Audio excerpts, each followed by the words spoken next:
मनसे अध्यक्ष राज ठाकरेंनंतर आता उद्धव ठाकरे देखील परदेश दौऱ्यावर आहेत. संपूर्ण कुटुंबासह उद्धव ठाकरे सुट्टीसाठी परदेशी रवाना झालेत. एकीकडे दोघे बंधू एकत्र येणार असल्याची चर्चा रंगली आहे, दुसरीकडे दोन्ही बंधू सुट्टीवर आहेत. त्यामुळे ठाकरे बंधूंमध्ये युती संदर्भातील चर्चा परदेशातच होणार की काय अशी चर्चा आहे.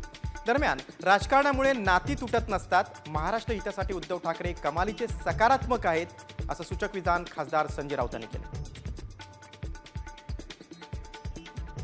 या दोघांचं नातं काय आहे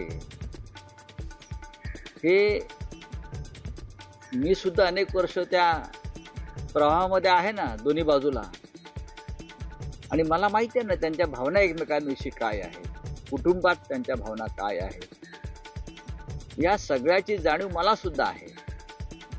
राजकारणामुळे अशी नाती तुटत नसतात हे लक्षात घ्या. आणि माननीय उद्धव ठाकरे हे कमालीचे सकारात्मक